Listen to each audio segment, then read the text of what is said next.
Coming up, the effects of the winter storm blasting the region this evening. Why a Fargo man says he's being threatened by his condo association to take down his American flag. Plus, indoor visitation may finally be coming back to more nursing homes. Valley News Live at 10 starts right now. This is Valley News Live at 10. Crews and emergency responders have been busy tonight due to accidents and a downed power line. A power pole in the 3500 block of Interstate Boulevard South caught fire. That's near the Super 8 Motel and close to I-29. A viewer called to tell us the power had been out at her home near Prairiewood Circle South since about 7 p.m. According to Xcel Energy, she's one of nearly 1,800 customers that are affected. It is slow going out there this evening for drivers. Tonight, troopers are encouraging you to stay home. You'll be dealing with snow, slush, and ice-covered roads if you do head out. It's worse for some areas than others. One of those areas being hit now is South Fargo, and that's where we find Valley News Team's Aaron Walling. Aaron? Thanks, Andrea. We're here alongside I-94 here in Moorhead, and the snow is starting to let up, but that doesn't mean we're out of the neck of the woods in terms of road conditions. As you can tell, the roads are slick. There's still going to be some areas with slush and snow coverage. And earlier today, I spoke with North Dakota Highway Patrol, and they said that, A, please give more space on the road to other drivers, B, slow down, and C, please do not use cruise control. Now, crews will be going around in the area until throughout the night as they will clear and put product down to try to get the roads better, and they will be plowing. Now, more to speak on the storm itself, we go to our chief meteorologist, Hutch Johnson. Aaron, thank you so very much. Stay safe out there, drive careful, and that's some good advice. Let's take a look at a couple photos that you have sent in. Your reports mean a lot because really with systems like this, it's in between our rain gauges and observing points where we get the snow. Holly picking up, well, over 5 inches of snow there in this photo Lisa shared with us. Here's some other snow reports. 1.5 inches of wet snow with still snowing conditions at Valley News Live. Hickson, a big winter with 6 inches. Bagley with 7 inches. 5.5 in Barnesville. That band of heavy snow setting up not far from Fargo, right there where you see the white flashing. It was from Monoman County through most of Clay County and into southern Cass County tonight where the big winters were. Now the snow system starting to dry up and exit a little bit, but it's not going to do so without slapping us a couple more times, particularly in Lakes Country. Right now from Detroit Lakes and into Ottertail County we have snow. Now this is a look at the 24-hour estimates by Doppler radar of where the snow was the heaviest and most prolonged, and you can see that line. Monoman, northern and western Becker, almost all of Clay County, and into southeastern Cass, northern Richland County, all the way down towards Gwinnett. Those were the areas where we were hardest hit. Winter weather advisories here where you see blue counties, winter storm warnings where you see the red counties. Thanks again for all your photos you've uploaded. We'll share more with you, like this one from the Hickson area. Thanks, Shelton.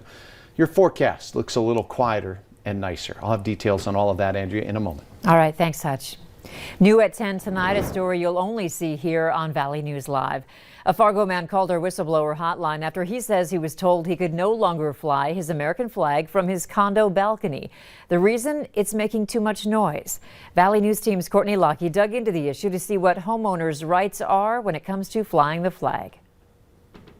A rippling American flag at the center of a controversy for a Fargo condo association. Andrew Ulmer has flown his flag proudly from his balcony for the last 2 years. It's a symbol of our nation. It should be flown whenever it can be. I have a lot of friends and family that are in the military. He says he started getting letters in the mail from the president of the Plumtree Square Condo Association saying the flag needs to come down because it's too noisy in the wind. You really have to be kidding me. And everything that's going on nowadays in the world, this is something you're going to complain about? The Federal Freedom to Display the American Flag Act of 2005 says no homeowner association can restrict owners from displaying the American flag on their property. It's not anything offensive. It's not rude. It's not nasty. It's the American flag. But there are exceptions. Associations can restrict owners if it's reasonable or in the best interest of the association. Still, Andrew says the flag will fly, despite what he tells us could be a hefty fine. It's not coming down anytime soon.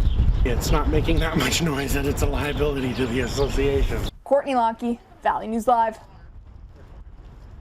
We tried multiple times to reach the condo association president, but have not heard back yet. Now to another exclusive story on Valley News Live. A former gym owner is accused of not paying up more than 2 years after he closed his doors. A woman reached out to our whistleblower hotline stating many former members of 9 Round Gym, which was located off 25th Street and 32nd Avenue, have still not been given a refund, despite promises both to them and to our news cameras. Let's listen. I am not going to leave them high and dry. I'm taking everything that I have on my personal account and paying everybody back. Former 9 Round client Stephanie Coomer tells Valley News Live, despite a 2018 claim filed in court and ruled in her favor, Matthew Ingelstead still has not paid the $249 he owes her. Just not right for people to do that and then get away with it. We tried reaching Ingelstead several times today. He didn't return our calls or messages. If you need help uncovering fraud or corruption in your community, call our whistleblower hotline and we'll do our best to get to the bottom of it. Call 237-6576 and leave your tip. Today, a second train derailment in Polk County at the same spot that another train derailed back on February 8th. It happened at around 3:45 this afternoon at the intersection of U.S. Highway 75 and 210th Street Southwest, just north of Crookston. A total of 22 cars derailed. No one was hurt. New recommendations out today for nursing homes to safely expand visitation. The Centers for Medicare and Medicaid Services collaborated with the CDC to come up with the revised guidance. It allows for indoor visitation regardless of the vaccination status of the resident or the visitor. There are some exceptions, however, when a resident has a confirmed case of COVID-19 or is in quarantine, when unvaccinated residents are living in facilities where less than 70% of residents are vaccinated, and in counties with a positivity rate greater than 10%. We are expecting to receive more guidance specific to North Dakota facilities tomorrow afternoon. Minnesota's Supreme Court has denied former Minneapolis police officer Derek Chauvin's petition to review a decision on the third-degree murder charge against him. A judge tossed out the charge in October. Then the Court of Appeals on Friday ruled the judge should reconsider the state's motion to reinstate it. Jury selection is still underway in Chauvin's trial for his role in the death of George Floyd. He has pleaded not guilty to all counts. Looking at the legislature tonight, North Dakota state lawmakers have rejected another attempt to make daylight saving time permanent. The House voted it down overwhelmingly. The bill was amended to make it necessary for other states to join for it to take effect. Wouldn't it be nice if we were all in one timeline and we don't have to wake up at a different time and our kids get unruly and older folks like me get unruly and it doesn't work very good? If such a bill were ever to pass, it would still need congressional approval.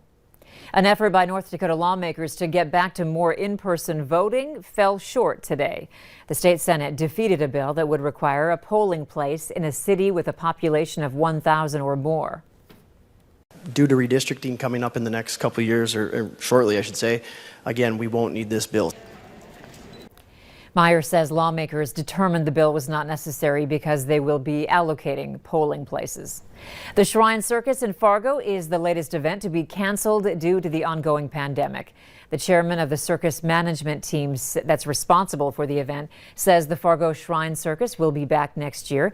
It's currently scheduled for April 1st through the 3rd of 2022. Still to come, not only a hero to his family, but an inspiration to strangers. We'll show you how a 93-year-old is bringing lessons to his neighborhood, step by step. In the Fargo-Moorhead area, the snow began around the drive time, and it's continued through the evening with the heaviest bands setting up just to our south and just to our east. So we'll see very lofty snowfall totals and wide-ranging snowfall totals from around the area. Your forecast coming up right after this.